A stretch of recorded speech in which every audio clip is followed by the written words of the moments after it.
Hello everyone and welcome to Sinful Gaming. I hope you're all doing well, I hope you're all staying safe, and most of all, I hope you're all fighting that war against the Grey.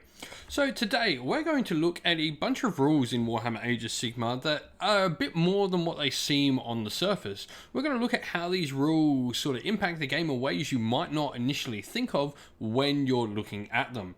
And so I've got 9 particular instances of rules that have a lot more meaning and impact within the game than what just it says on the paper. There's a lot more things you can do with these rules than what simply it tells you there and then on the paper.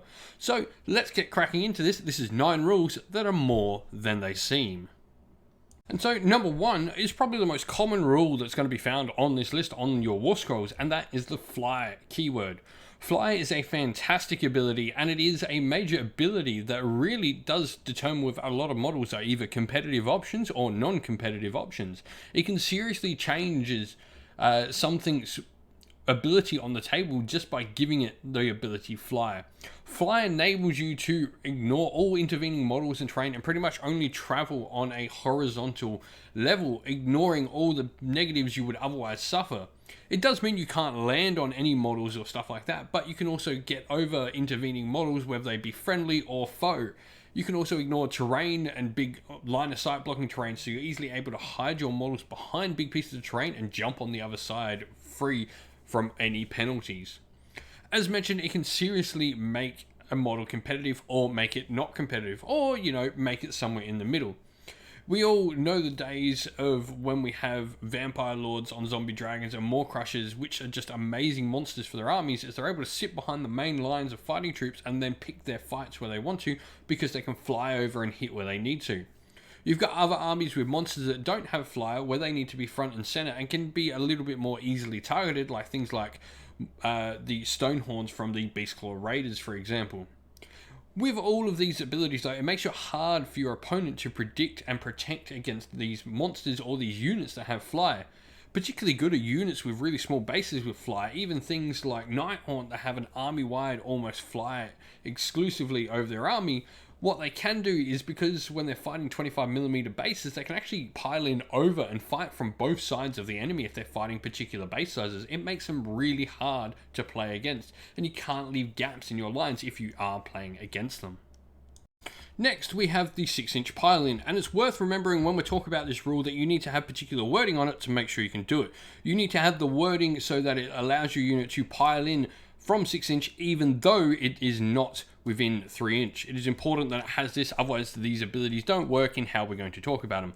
But if it does have all of that jim jam, then well, what you can do is you can choose to not have to charge into fight. This means you can sit at 6-inch or even 3.1 or 3.01, your opponent can't pile in and fight you, and then pile in your unit later and attack after your opponent's unit has already attacked, or potentially after your opponent has done other things as well. What you can do with this when you've got multiple units as well is you can stretch your opponent out.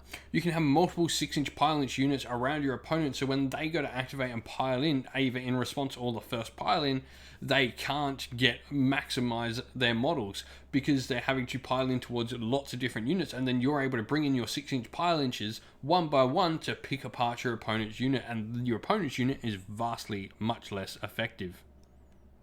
Number 3, we have retreat and charge. This is a really cool and interesting rule and gives you a ton of tactical play. First of all, it allows you to effectively retreat and then charge later in the turn. So these two things combined just give you that extra bit of movement. It allows you to pick your advantageous fights to you. It allows you to get out of something maybe you're losing or that you're not winning by enough, maybe it's just a stalemate, and then go into a fight where you know you can actually win. This is really important. It allows your units to come back and sort of gang up on one enemy unit that was the most prosperous fight in a first combat phase or something, or even just go and pick into something you think, well, I'm not getting through there, let's try over here. You can really change up your plan on the go with retreat and charge and its ability. The cool thing it allows you to do though is you can swing behind enemy lines. I've seen this done to great advantage by a good friend of mine who has some Caradron Overlords that used to be able to do it with Thunderers, where you can fling them into a charge and then retreat off them and then charge into something juicy behind them, potentially a character or even a shooting unit, allowing you to get that extra movement and potentially jump on objectives that they've got guarded. So you can get in front charge into that first initial screen, then retreat later and go back into their juicy units behind, or even the things guarding objectives. Number 4, we have movement penalty abilities, and this is sort of a broad range of things in the game. You can have things that either halve your opponent's movements, make them not able to run, make them not able to charge, or make them have to roll dice to be able to do any of those things. But anything that can affect your opponent's movement is massive in Warhammer Age of Sigmar. Generally, for the most part of the game, a lot of units do have to foot slog with very limited movement. This can really hurt big blobs of hammers like things like Hearthguard Berserkers, which are rightly feared across tables but do have quite small movement. It can also even hurt armies that really don't like moving that much and really want to sort of defend, so things like, I guess, Lumineth Realm Lords or Ossiarch Bone Reapers, which I really don't want to be moving all that much. It hurts them having to do those first initial turns of movement to get into place where they need to be. All these abilities just really impact the game in a massive way. It stops your opponent being able to take board control early, and if you can get movement penalty abilities on early in the game, things like Soul Snare Shackles or the Shards of Valagar are fantastic at this. It can really hurt your opponent. You've also got other types of movement abilities that can help draw your opponent to different things. Beasts of Chaos have particular spells, and Zabad Gits also have another spell that enables you to move your opponent's models. These abilities can help you dictate where your opponent goes and can really be game-winning moves if they go off in the right circumstances. Number 5, we've got out of sequence attacks. These are really great abilities that a bunch of different armies do have access to. Daughters of Cain is perhaps an army that has a lot of access to out of sequence attacks, and Cities of Sigmar has got a decent amount of this as well. But in general, what out of sequence attacks are is generally when you can attack in a phase where those attacks normally aren't done. So normally attacking in the hero phase or the charge phase when you roll particular numbers for Nighthaunt, say, or shooting as a charge reaction in case you're some free guild handgunners. These types of abilities really are powerful. Particularly the hero phase ones are really good. What they allow you to do is they allow you to activate units in the hero phase, and potentially if they were stuck in combat the turn before and didn't quite kill their enemy, you can use this to clear the enemy up and then give them a free turn of movement, charging, running, whatever they need to do. These out of sequence stuff can really help free up your own units. You can also potentially get extra goes at certain things in this, where you can attempt to charge in the hero phase as well, which can give you double shots at potential charges and stuff like that, or it sets you up for abilities that work later in the phase. It's really important to notice as well, with when you charge in the hero phase, you get a pile-in in the pile-in sequence of the attacks, even if you're not in combat anymore, because you have made a charge in that turn. Another thing to look out for on your war scrolls, especially with your monsters' attacks or your units' attacks values, is set damage values. Set damage values for me are incredibly important. What they can do is they enable you to have a expected outcome of damage much more certain of what you're going to do. When you've got random damage values, especially a d6, you have the options to potentially get 6 damage, but you also have the options to get 1 damage on that roll. Just as I guess reliable to do 1 as you are 6. Set damage of say 3 or 4 is far better than having d6 because it's guaranteed damage that you can reliably do. For me, I liken this all the time to when I play my Dreadlord on Black Dragon. His Jaws has a damage value of d6, and while that never drops, which is cool, it sometimes does 3 damage, and times I've done 18. But with his Claws, which are a flat damage 2 and 6 attacks, they almost always do more damage than those Jaws, despite having a much lower potential total damage. Those Jaws, while they're cool, they do less damage. It's the numbers that are set that are great. Wildwood Rangers are another fantastic unit that are great at that, where they've changed from D3 to 2 damage and are far more effective on the table because of it. And number 8, we've got pre-game moves. Pre-game moves are incredibly powerful things. First of all, they're a great defensive ability to have within your army. If your army is going to be high drops and potentially not have a lot of command points available to it, units with pre-game moves can really help protect your army from alpha strikes. Say, for instance, you're playing a Zench army that's got a lot of stuff that's heavily invested, but it's going to be very high drops, and it's going to have your opponent sort of get the first turn 9 times out of 10, and it really doesn't want to take a punch.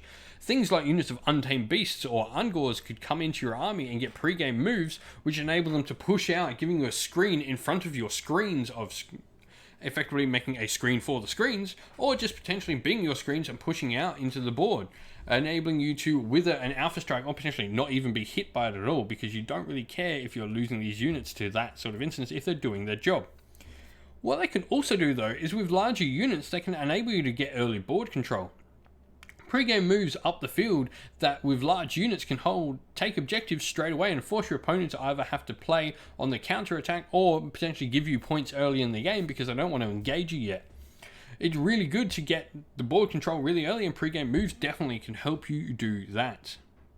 And lastly, number 9, I want to talk about setup abilities. Setup abilities can both be before the game begins or during the game. It can be how a unit arrives on the board, and it can be how a unit interacts on the board itself. There are also ways to give all units in the games setups with potential things like the Endless Spells, Lockland, the Sawn Seeker, or the Bridge Endless Spell. What they do though is they allow your units to make important movements across the table. They allow your units to be where they need to be when they need to be. You have units like the Tree Revenants or the K-Knight Shadowstalkers which can jump about the board freely at will, or you have other units which get to set up in different setup ways. Things like the Living City where they can bring units out of the trees, or even Beastmen, the Beasts of Chaos, can use their ambush abilities to set up units around the table.